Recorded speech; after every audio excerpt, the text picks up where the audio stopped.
Boa noite a todos, sejam todos bem-vindos em mais uma palestra da nossa Casa de Amor, União Espírita de Maria Eulália. Na noite de hoje, temos a alegria de receber a nossa querida Laura com o tema Encarnação nos Diferentes Mundos. Seja bem-vinda, Laura. Obrigada, Mila. Boa noite a todos. É muito bom estar novamente neste semestre com vocês. E vamos começar falando sobre esse tema maravilhoso, que nos enche de esperança, que nos conforta e que nos mostra que nós não estamos sós neste universo maravilhoso criado por Deus, nosso Pai. Então, o tema de hoje é encarnação nos diferentes mundos.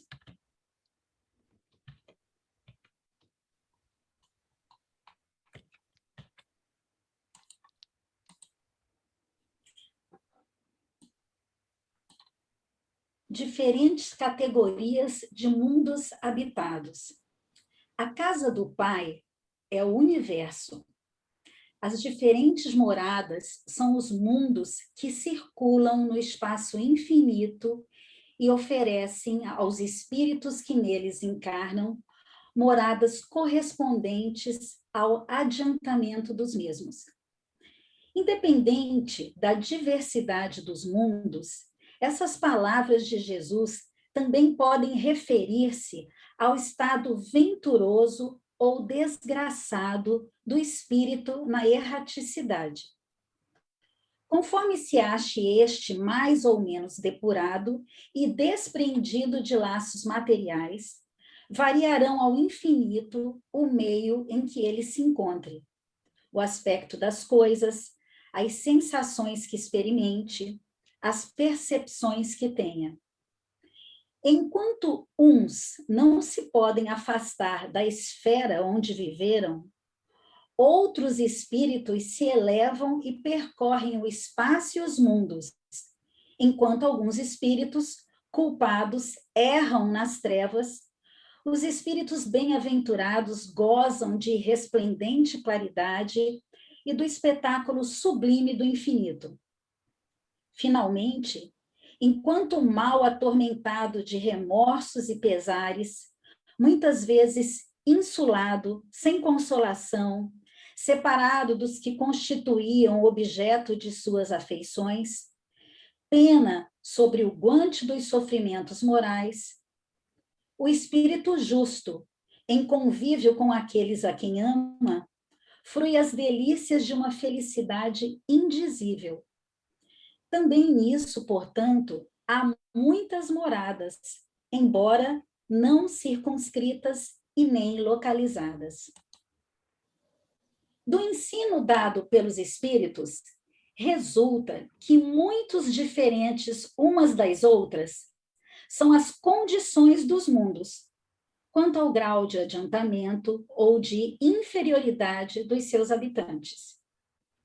Entre eles, há os mundos em que estes últimos espíritos são inferiores aos da Terra, física e moralmente.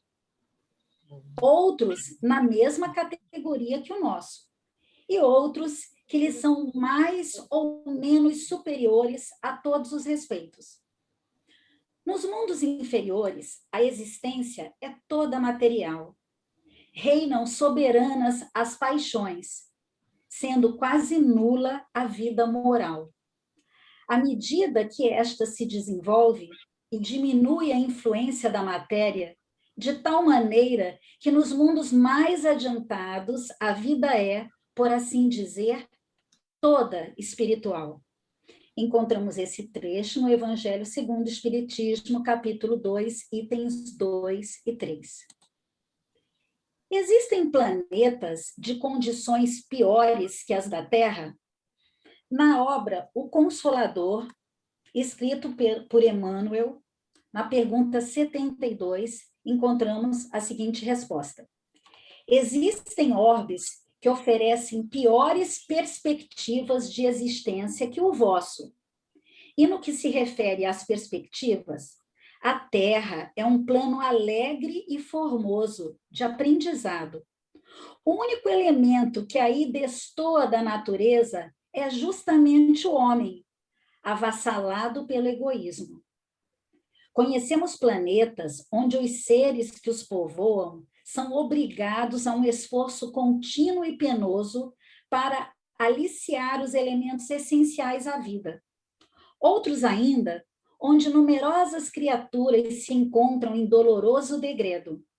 Entretanto, no vosso, sem que haja qualquer sacrifício de vossa parte, tendes gratuitamente céu azul, fontes fartas, abundância de oxigênio, árvores amigas, frutos e flores, cor e luz, em santas possibilidades de trabalho que o homem há com essas plagas longínquas.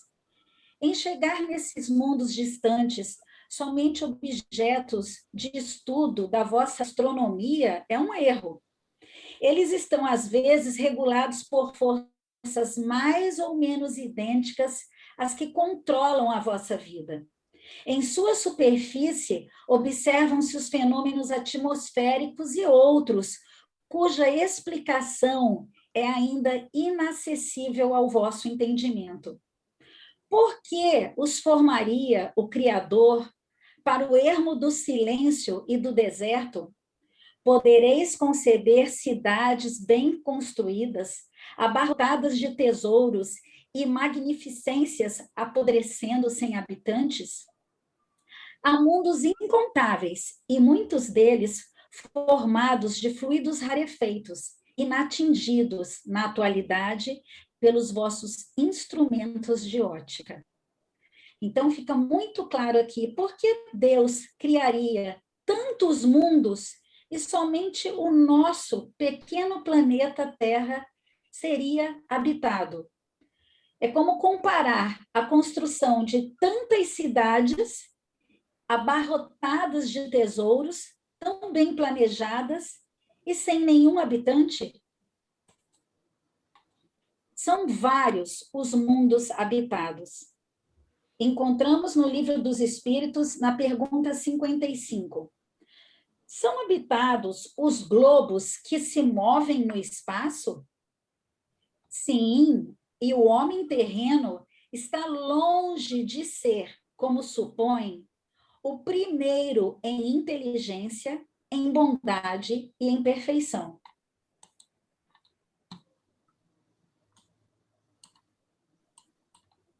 Ups.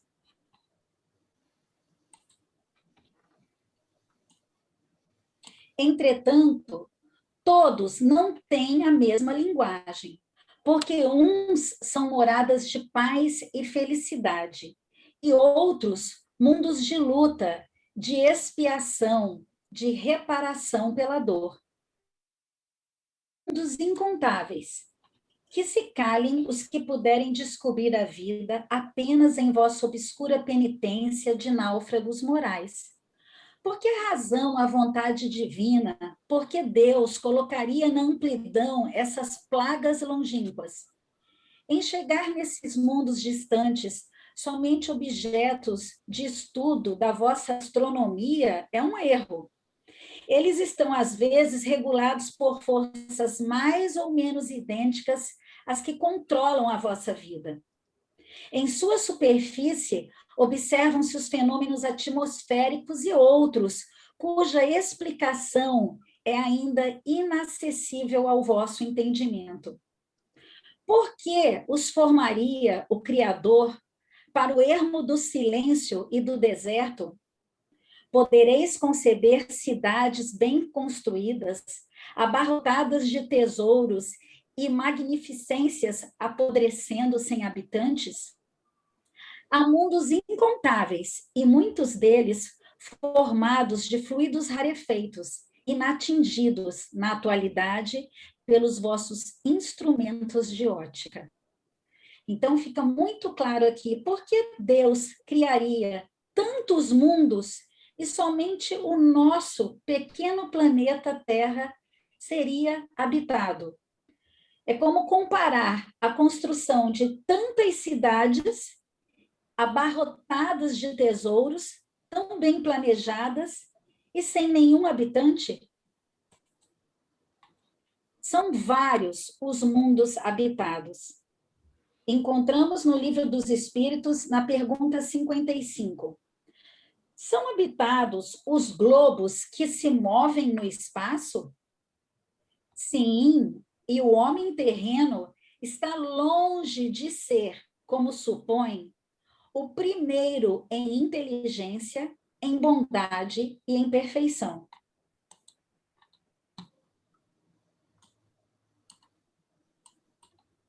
Ups.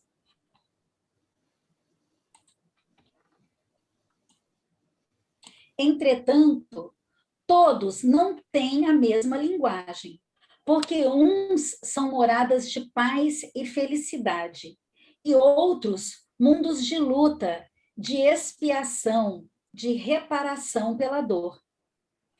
E depois, mais longe ainda, essa estrela que parece perdida no fundo dos abismos do céu, e cuja luz trêmula é apenas perceptível, essa estrela nos dirá: eu sei que tu passarás pelas terras que formam meu cortejo, e que eu inundo com meus raios.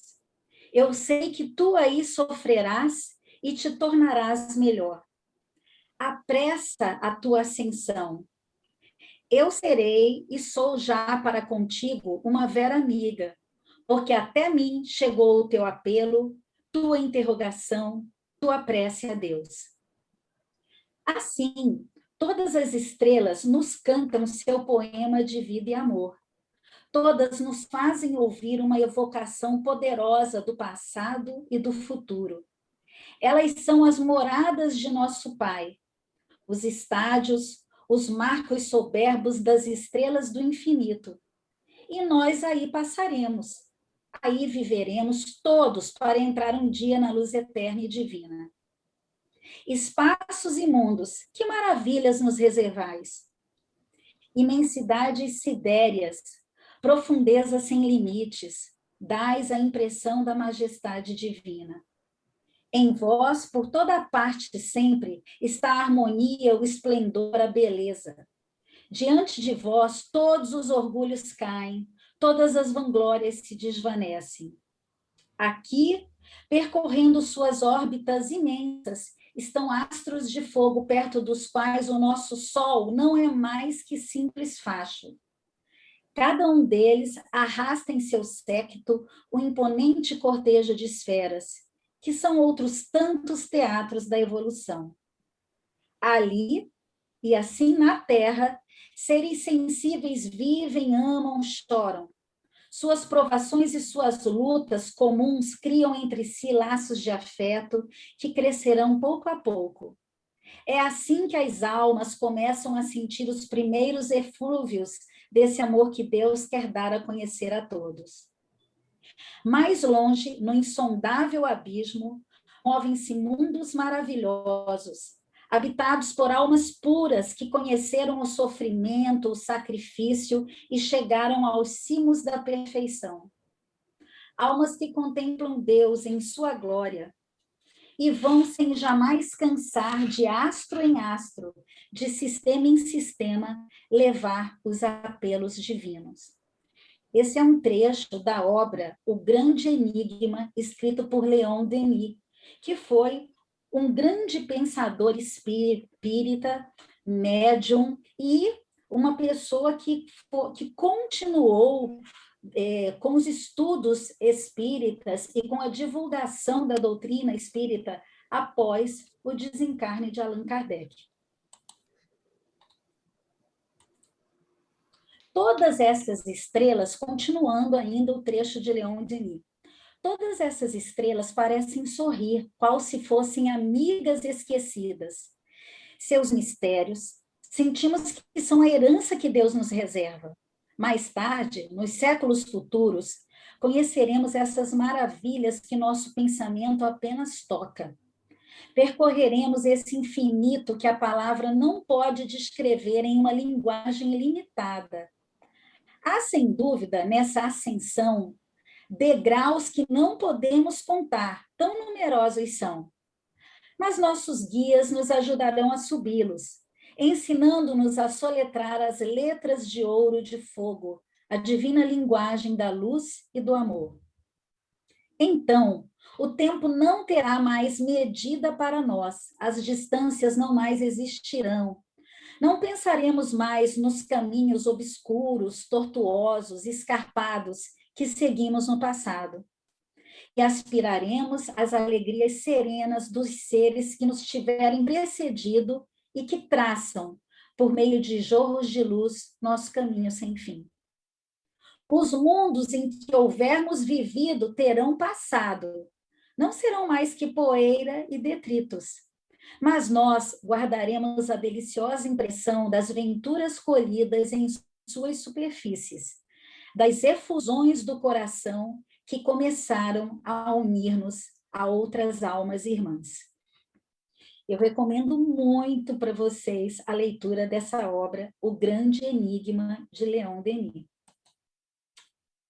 O ensino dos espíritos, ao ditarem a codificação do espiritismo, confirma plenamente a referência de nosso Senhor Jesus Cristo de que na casa de meu Pai há muitas moradas. A ciência moderna, evoluindo e reformulando conceitos clássicos, admite já, além do nosso, a existência de outros mundos, nos quais há possibilidades de vida, confirmando assim a assertiva das entidades superiores na obra que é a pedra angular da filosofia espírita, o Livro dos Espíritos. Ninguém poderá imaginar quantos mundos realmente existem, habitados, mas nenhum espírita põe dúvida em que inúmeras humanidades vivem nesses mundos, felizes uns, infelizes outros. Para que os adeptos do espiritismo creiam na existência de outros orbes, nos incontáveis departamentos da vida universal, há razões de ordem científica, ordem filosófica e ordem religiosa. No que se refere aos argumentos científicos, perguntaríamos: por que haveria de ser a Terra o centro do universo, quando nem o é do sistema planetário solar? Pelo pouco ou quase nada que representa diante de milhões de fabulosos astros que navegam equilibrados pela mecânica celeste no espaço incomensurável? Vejamos o que a ciência já nos trouxe. O Sol, centro do nosso sistema, é 1.300.000 vezes maior do que a Terra, mas alguns milhões de vezes menor do que Antares. Antares é uma estrela supergigante, vermelha, da constelação de Escórpios, localizada a 550 anos-luz da Terra. E isso é muito para o nosso pequeno pensamento, pensarmos a distância de Antares em relação à Terra. 550 anos-luz, e o nosso Sol é milhões de vezes menor do que Antares. O brilho de Canopus é 80.000 vezes superior ao brilho do Sol. Canopus é a estrela mais brilhante da constelação de Carina e a segunda estrela mais brilhante no céu, localizada a 309 anos-luz da Terra. E o brilho de Canopus é 80.000 vezes maior que o nosso Sol. Urano é 70 vezes maior do que a Terra, ainda uma pequena laranja dentro de nosso sistema. Capela é 5.800 vezes maior do que o Sol. Capela está na constelação de Auriga. Segundo o livro Os Exilados da Capela, de Edgar Ormond, publicado em 1949, há uma tribo rudimentar na África, no qual os moradores acreditam que seus ancestrais não nasceram na Terra, mas sim vieram rebaixados de um outro planeta mais evoluído, Capela, dando origem a diversas raças e civilizações em nosso planeta Terra.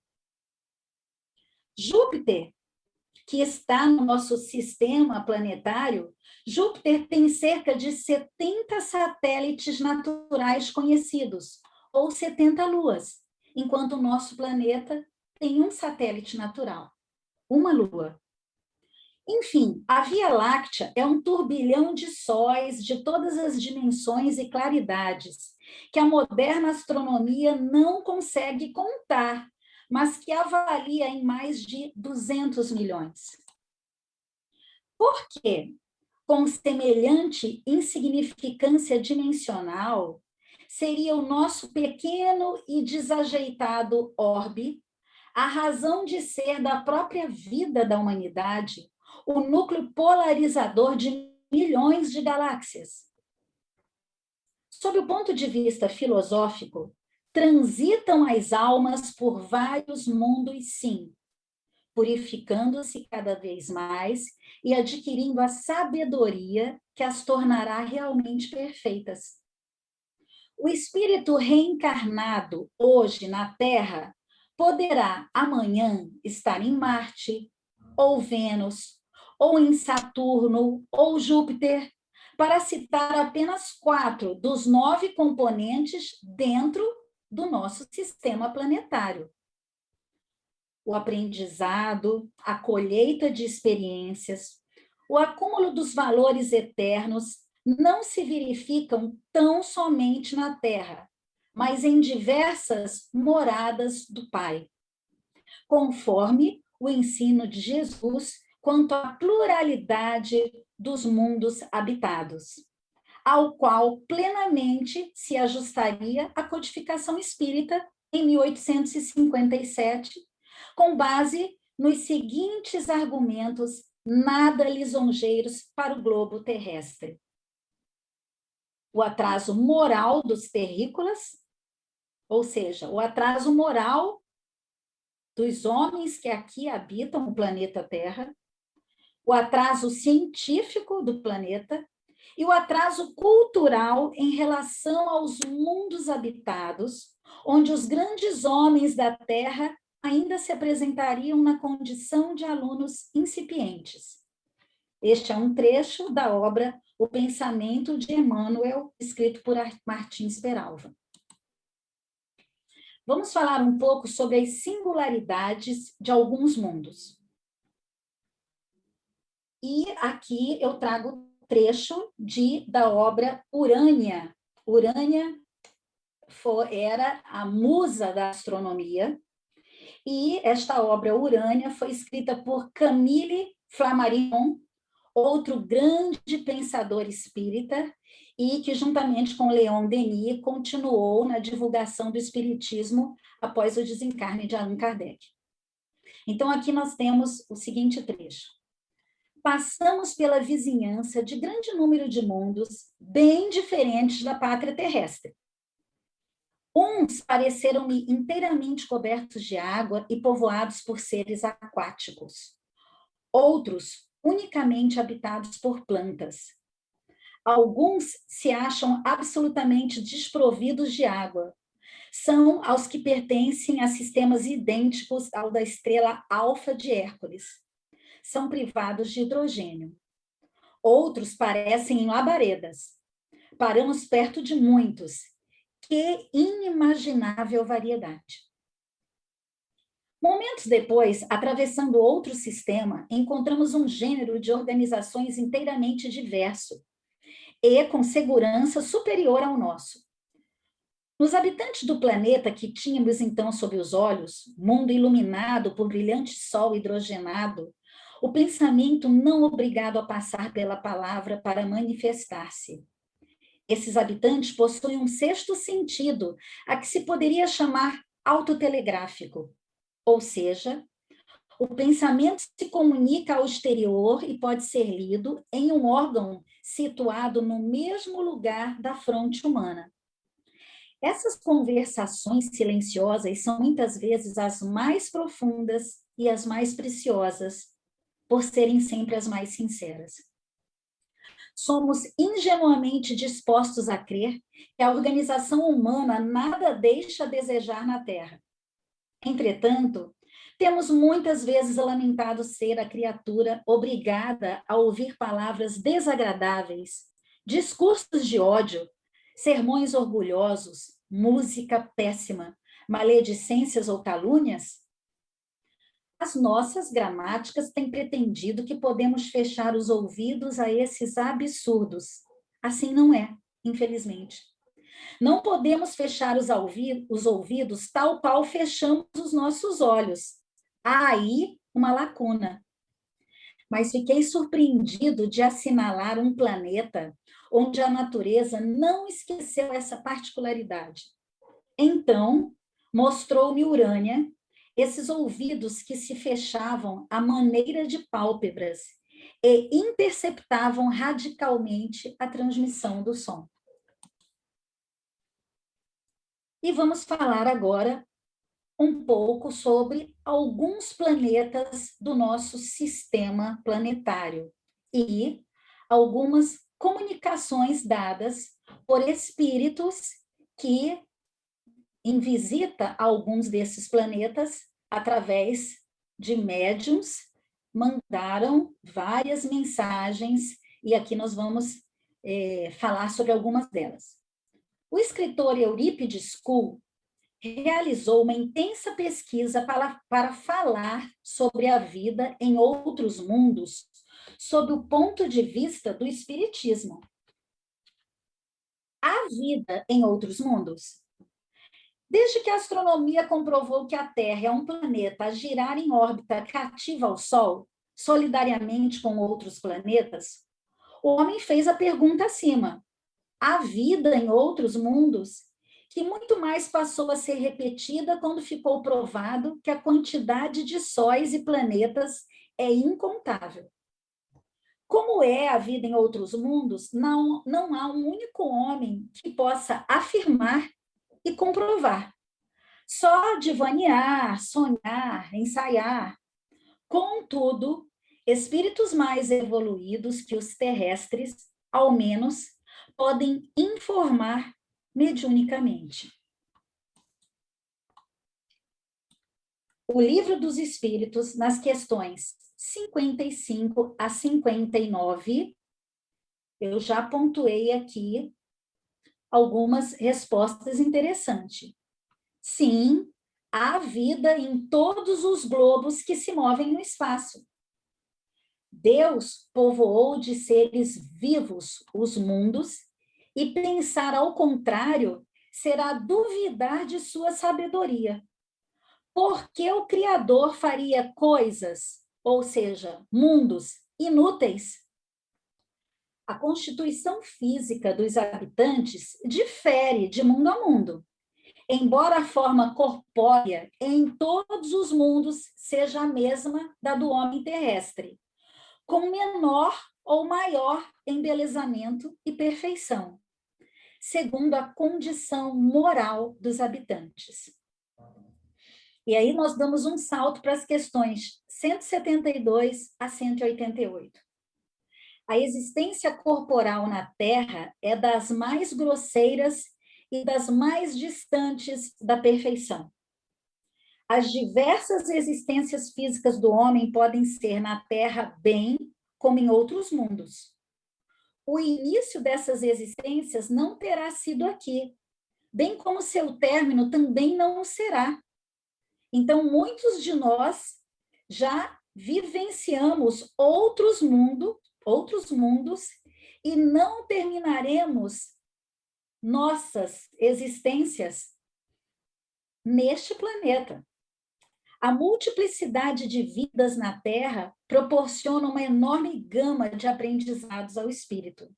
Em cada mundo, há uma gradação de valores morais dos seus habitantes.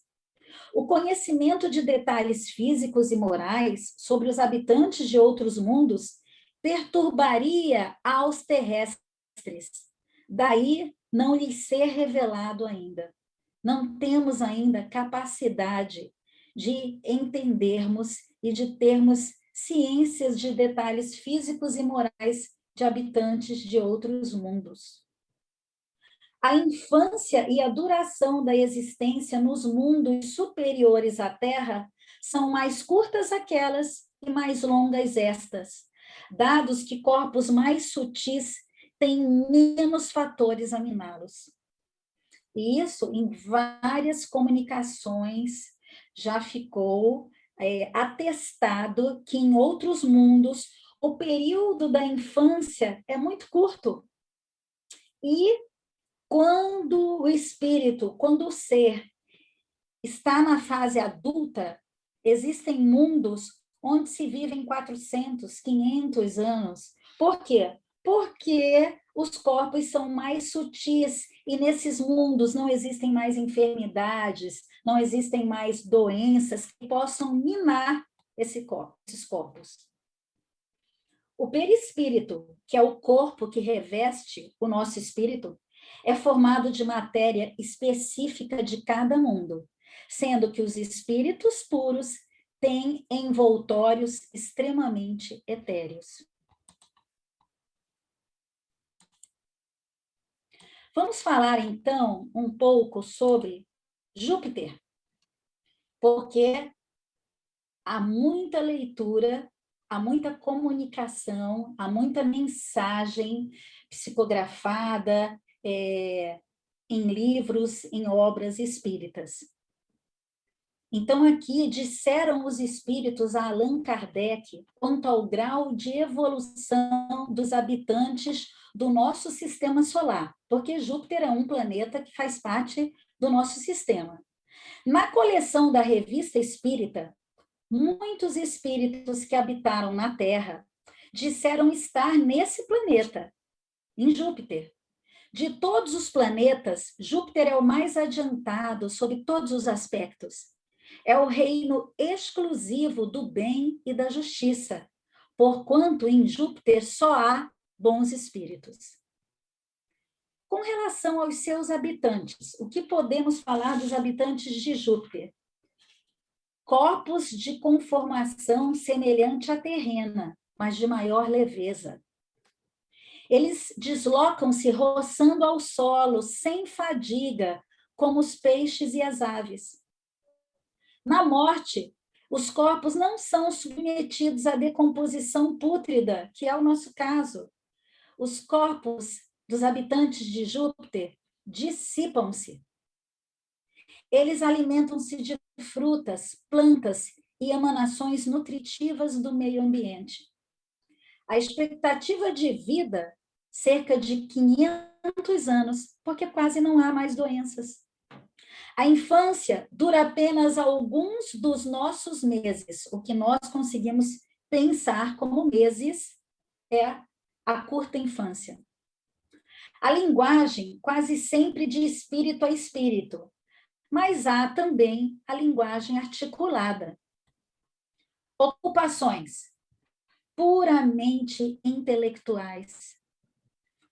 A vidência, ou seja, a segunda vista, é permanente para a maioria dos habitantes.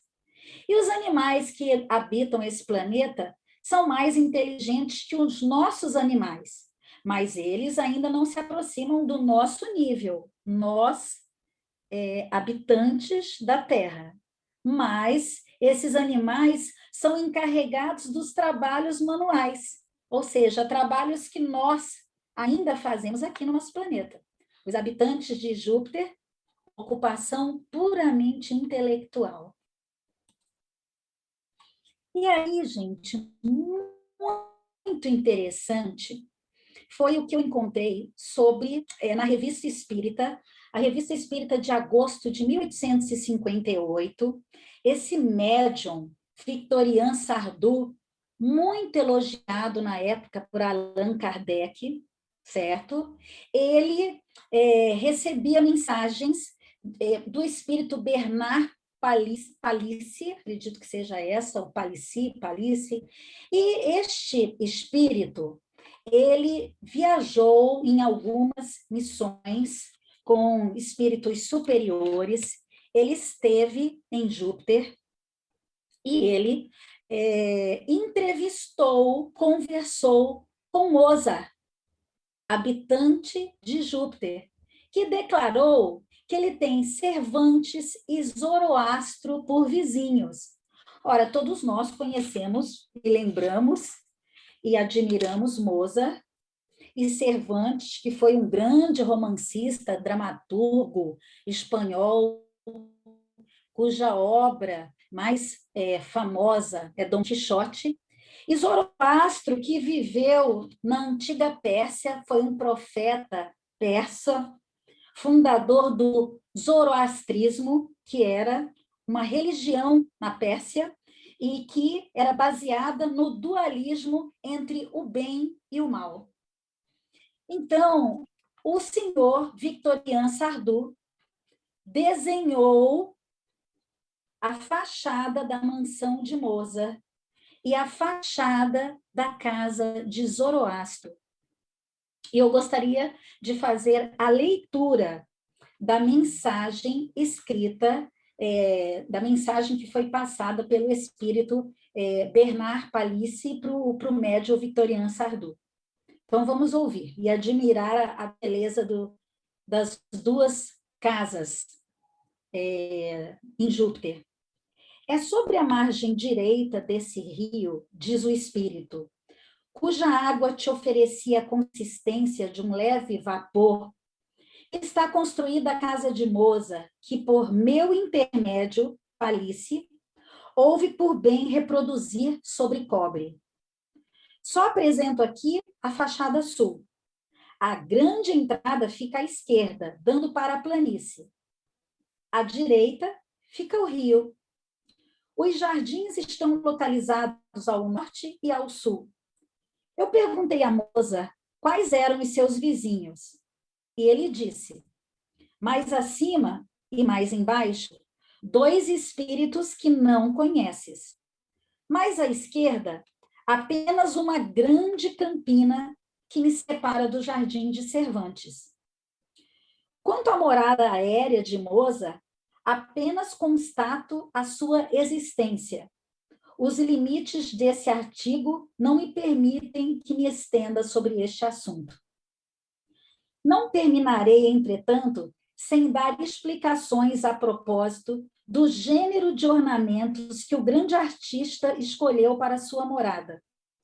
Nele é fácil reconhecer a lembrança de nossa música terrestre.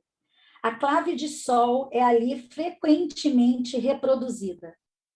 Na decoração do térreo encontramos um arco, uma espécie de bandolim, uma lira e uma pauta completa de música.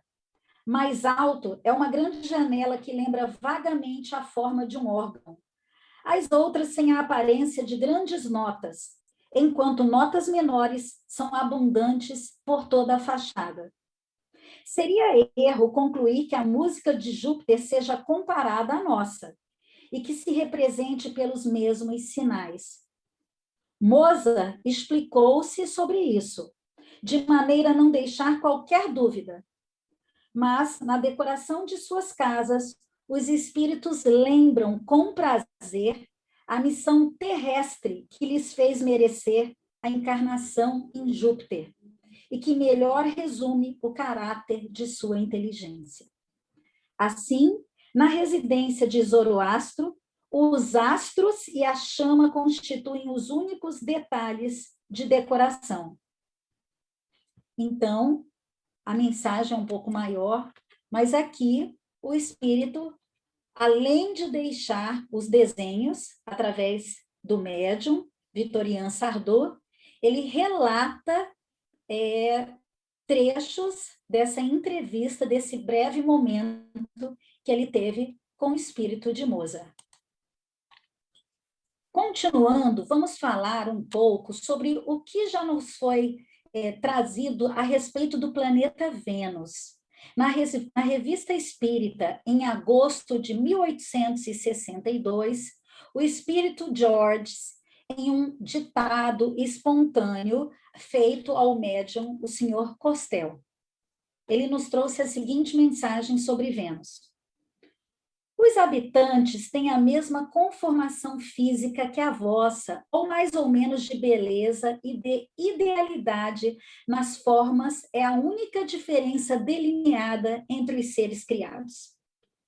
A sutileza do ar em Vênus, comparável à das altas montanhas, torna-o impróprio aos vossos pulmões, aos nossos pulmões neste momento, né?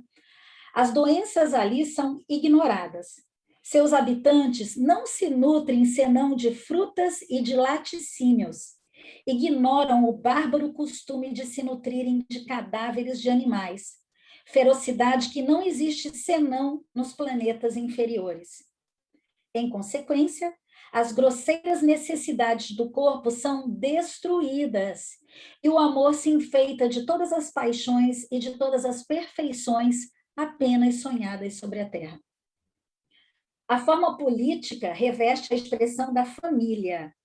Cada tribo ou aglomeração de indivíduos tem seu chefe pela classe de idade. Ali, a velhice, olha que maravilha, a velhice em Vênus é o apogeu da dignidade humana, porque ela aproxima do objetivo desejado, isenta de enfermidades e de fealdade. Ela é calma e irradiante como uma bela tarde de outono. A indústria terrestre, aplicada à pesquisa inquieta do bem-estar material, é simplificada e quase desaparece nas regiões superiores, onde não tem nenhuma razão de ser. As artes sublimes a substituem e adquirem um desenvolvimento e uma perfeição que os vossos sentidos espessos não podem imaginar. As vestes são uniformes. Grandes túnicas brancas envolvem com suas pregas harmoniosas o corpo que não desnaturam. Tudo é fácil para esses seres que não desejam senão Deus e que, despojados dos interesses grosseiros, vivem simples e quase luminosos. Falando sobre mais um planeta, vamos falar sobre Saturno. Não sei se alguns de vocês já fizeram a leitura da obra Cartas de uma Morta. Cartas de uma Morta é a única obra de Maria João de Deus, espírito que foi na Terra a mãe de Chico Xavier. Sabemos que a mãe de Chico Xavier desencarnou quando ele ainda era criança, Maria João de Deus, e ela ditou várias cartas de suas experiências, de suas viagens no mundo espiritual, e em uma dessas, ela foi levada por seus mentores espirituais para conhecer o que sabemos ser o planeta Saturno. Então, Maria João de Deus, através de Chico Xavier e dos seus mentores espirituais, informa na obra Cartas de uma Morta como foi sua transição para o planeta espiritual. Além disso, ela também descreve suas breves viagens por alguns dos nossos planetas do nosso sistema solar e também um pouco das atividades realizadas por ela na erraticidade. Eis um breve relato, um breve resumo do seu relato. Maria João nos diz: vi-me então numa superfície diversificada, onde parecia pisar sobre um amontoado de massas mais ou menos análogas ao gelo, sentindo-me envolvida numa temperatura singular. Avistei-me muito distante, como um novelo de luz, levemente azulada, o sol. Todavia, só pude saber que se tratava desse astro porque me disse o esclarecido mentor e devotado guia. Tal era a diferença que eu constatava. A luz se espalhava por todas as coisas, mas o seu calor era menor, dando-me a impressão de frescura e amenidade, arrancando do cenário majestoso que eu presenciava tonalidades de um rosa pálido e de um azul indefinível. Vi depois várias habitações de estilo gracioso, onde predominavam grandes colunatas artisticamente dispostas, decoradas com uma substância para mim desconhecida, que mudava de cor, em lindíssimas nuances ao reflexo da luz solar. Uma vegetação estranha coalhava o solo branco, às vezes brilhante. A clorofila, porém, que se conhece no planeta terráqueo, devia estar substituída por outro elemento, porque todas as folhagens e ramarias eram azuladas. Contudo, os espécimes de flores que eu tinha sob as vistas eram de coloridos distintos, apresentando as mais singulares tonalidades quando refletiam a luz circunstante. Flores extraordinárias pela sua originalidade e perfume ornamentavam todo o ambiente.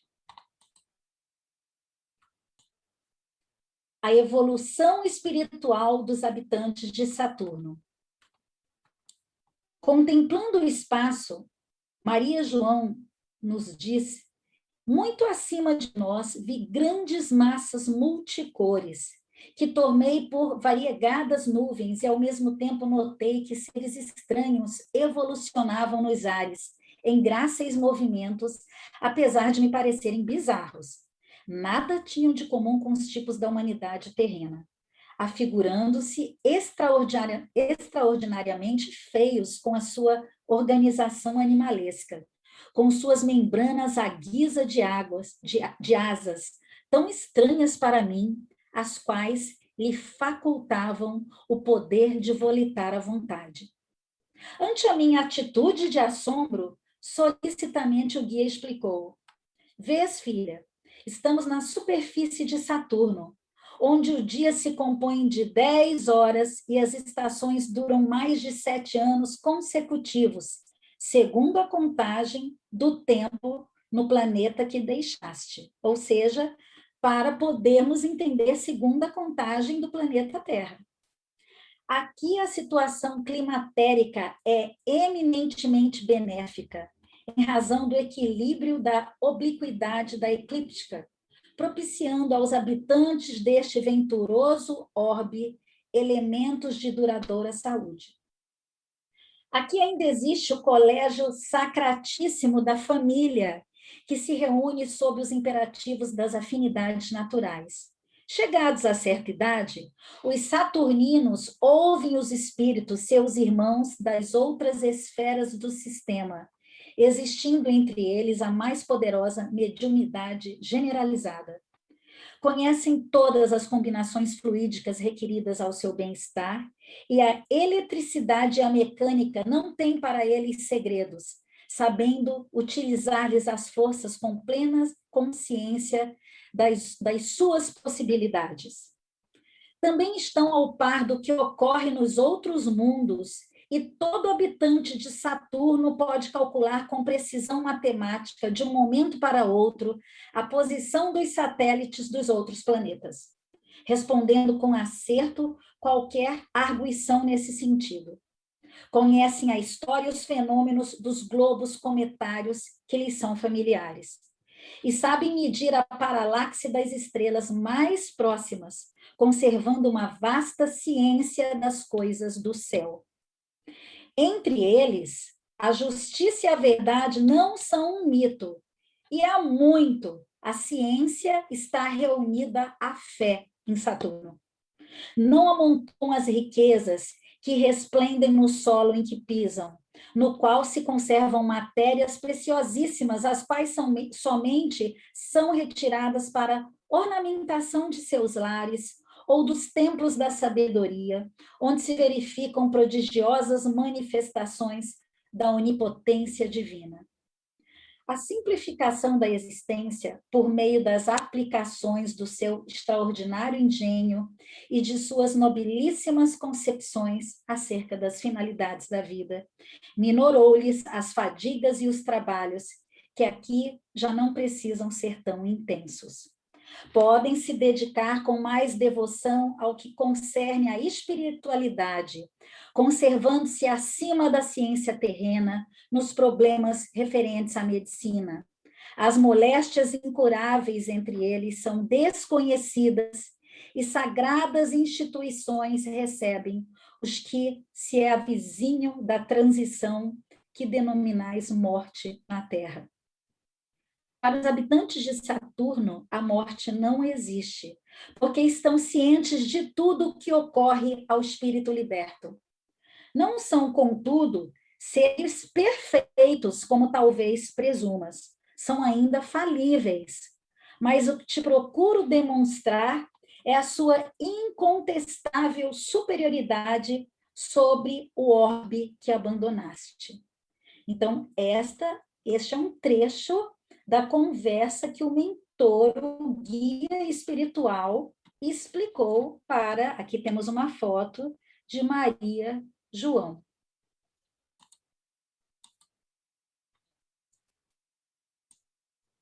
E quase finalizando, falamos sobre a Terra, que é a nossa morada. Um trecho da obra Roteiro, páginas 43 e 45, escrito por Emmanuel. De portas abertas à glória do ensino, a Terra, nas linhas da atividade carnal, é realmente uma universidade sublime, funcionando em vários cursos e disciplinas, com 2 bilhões de alunos aproximadamente matriculados nas várias raças e nações. Mais de 20 milhões de almas conscientes, desencarnadas, sem nos reportarmos aos bilhões de inteligências subhumanas que são aproveitadas nos múltiplos serviços do progresso planetário, cercam o domicílio terrestre, demorando-se noutras faixas de evolução.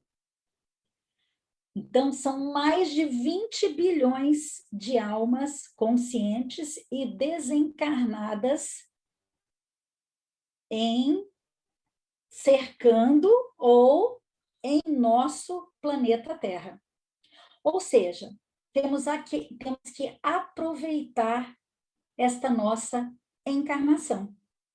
Para a maioria dessas criaturas necessitadas de experiência nova e mais ampla, a reencarnação não é somente um impositivo natural, mas também um prêmio pelo ensejo de aprendizagem.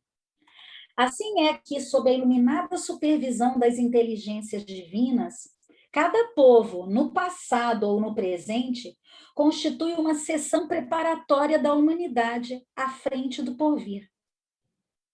No imenso calendário, há tarefas múltiplas e urgentes para todos os que aprendem que a vida é movimento, progresso e ascensão. Então, isso é muito importante. Temos que aproveitar este momento, esta vida, esta reencarnação, porque a vida é movimento, a vida é estudo, a vida é trabalho, a vida é progresso e ascensão neste planeta Terra ou em outros mundos. A Terra, nossa oficina, em plena paisagem cósmica, espera por nós, a fim de que a convertamos em glorioso paraíso. E na obra Religião dos Espíritos, páginas 154 a 156, Emmanuel nos traz a seguinte mensagem.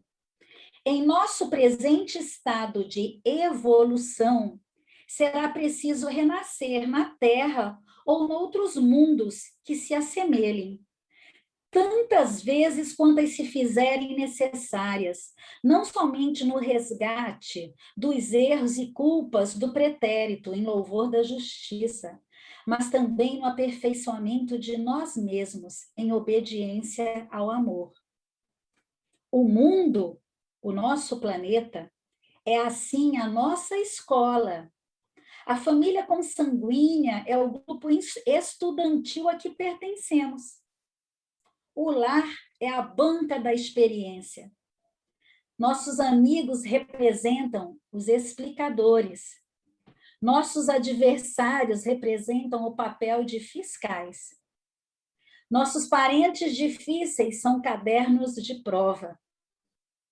O trabalho espontâneo no bem é o curso da iluminação interior que podemos aproveitar segundo a nossa vontade. E sendo Jesus o nosso divino mestre, a cada instante da vida, a dificuldade ser-nos-á como bênção portadora de preciosas lições. Então, temos que abraçar e aceitar as dificuldades que aparecem e que ainda vão continuar existindo, porque vivemos neste planeta de provas e expiações, em transição para um mundo de regeneração, mas ainda teremos muitas dificuldades e temos que aceitá-las e vê-las como bênção, portadoras de preciosas lições, como aprendizado para evoluirmos, para ascendermos moralmente e espiritualmente. E João, no capítulo 14, versículos 1 a 3, nos deixa essa mensagem, essa frase maravilhosa para pensarmos e refletirmos esta noite, quando Jesus nos disse que há muitas moradas na casa de meu Pai. Eu agradeço imensamente a presença de todos vocês aqui esta noite. Agradeço a oportunidade de estarmos juntos mais uma vez. E vamos fazer a nossa prece de encerramento.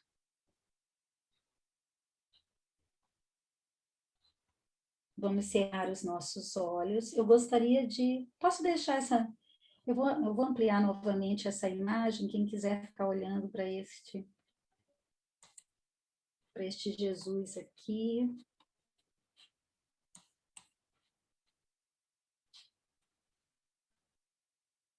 Gente, eu vou ter que diminuir porque eu ainda sou um espírito em processo de aprendizado com o computador.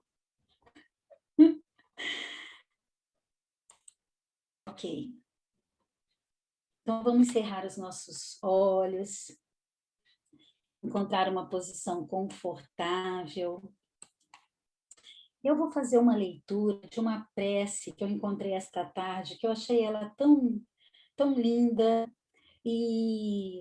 mas eu não vou mostrar para vocês, que eu acho interessante a gente despertar a audição e nos recolhermos, ouvirmos melhor a prece, nos conectarmos com Deus. Então, eu vou fazer a leitura.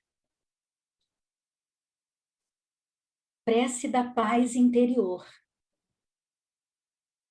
Acalma a minha alma, Senhor, que se confrange em pesares ante os problemas mal resolvidos ou sem solução.